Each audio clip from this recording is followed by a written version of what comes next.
Qamar, the moon. With the name of Allah, the most gracious, the ever merciful. The hour of doom of the enemies of the Prophet has drawn nigh, and to indicate it, the moon is rent asunder. Yet whenever these disbelievers see a sign, they turn away, paying it no heed, and say, "It is an oft-repeated and tremendous illusion." They have cried lies even to this sign, and have followed their low desires. Yet every decree of God shall certainly come to pass. And certainly there has already come to them the important accounts concerning the fate of the ancients, in which there is provision of abstaining from obstinately following the wrong course, and wherein is profound and perfect wisdom, but the warnings were of no avail to them. Therefore turn away from them, and await the day when the summoner will summon them to a most disagreeable thing, while with the sense of remorse their eyes will be downcast. They will come forth from their graves as though they were swarms of locusts being scattered about. Rushing headlong towards the summoner, the disbelievers will say, "This is a hard day." The people of Noah cried lies to our prophets before them. Accordingly, they rejected our servant and said about him, "A madman, and one who is spurned and chided by our idols." At last he prayed to his Lord, saying, "I am overcome, so come to my help to defend me." Thereupon we opened the gates of the clouds, and allowed water to pour down in torrents. And we caused the land to burst with gushing springs, so that the two waters gathered together for a great purpose of divine punishment that was decreed. And we bore him on that ark which was made of planks and nails. It floated on the waters of the deluge under our supervision and care. This punishment was for the sake of him who had been denied. And we left this incident of deluge for the succeeding generations to serve them as a sign. But is there anyone who would take heed? Then behold how terrible was my punishment, and how true my warning. Indeed, we have made the Quran easy for admonition and to understand, follow, and remember. But is there anyone who would take heed? The tribe of Ad, too, cried lies to the warning of the prophet Hud. And behold how terrible was my punishment, and how true my warning. We let loose upon them a clamorous and alarmingly furious wind on a day when the sky remained red like copper till long. It, the howling wind, tore the people away as though they were the hollowed stumps of uprooted palm trees. Behold how terrible was my punishment, and how true my warning.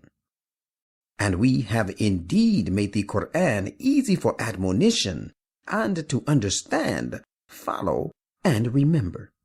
But is there anyone who would take heed? The tribe of Thamud, too, in rejecting Salih, cried lies to all the divine warners. And they said, "Shall we follow a man who hails from ourselves and is all alone? If we do indeed, we in that case would be involved in a great error and suffering from insanity.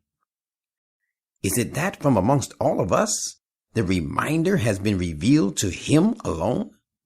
Nay, what he says is wrong. He is an impudent liar and self-conceited." God said to Salih, "Very shortly shall they know who is the impudent liar and self-conceited." We, in order to distinguish the good from the bad of them, are going to send a she-camel in a state that she is not to be interfered with in any way. Therefore, wait till the end comes, and patiently persevere against their insults. And inform them that their water is to be shared by them, and the she-camel, each time of drinking to be attended by everyone in turns. Thereupon they called their comrade who seized her, quite unlawfully, with the help of others, and hamstrung her, and they were then overtaken by a calamity. And behold, how terrible then was my punishment, and how true my warning. And we let loose a single and sudden blast against them, and they became crushed like dry twigs, whittled down by an enclosure maker. And we have made the Quran easy for admonition and to understand, follow, and remember. But is there anyone who would take heed? Lot's people also, in rejecting Lot, cried lies to all the divine warners. We let loose a destructive storm upon all of them except the family of Lot, whom we delivered through our mercy from the punishment by early dawn. It was a favor from us. That is how we reward those who give thanks. While he, Lot, had warned them of our seizure with punishment, but they doubted this warning and disputed over it. And they deceitfully sought to turn him away from his guests. So we put a covering on their eyes, and we said to them, "Now taste my punishment and suffer the consequences of ignoring my warning." And certainly there overtook them early in the morning a lasting punishment. Now taste my punishment and suffer the consequences of ignoring my warning. And indeed we have made the Quran easy for admonition and to understand, follow, and remember. But is there anyone who would take heed? And surely the warners came to the people of Pharaoh also. But they cried lies to all our signs. So we took them to task, such as befitted the mighty, the powerful. Are those of you who are disbelievers better than these? Or have you been promised amnesty from punishment in the previous scriptures?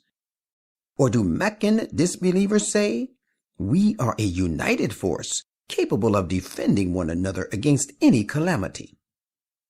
Soon that united force shall surely be routed.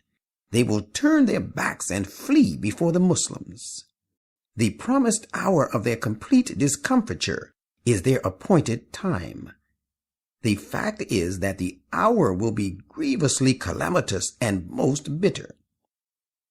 Surely the guilty are involved in clear error and suffering from insanity.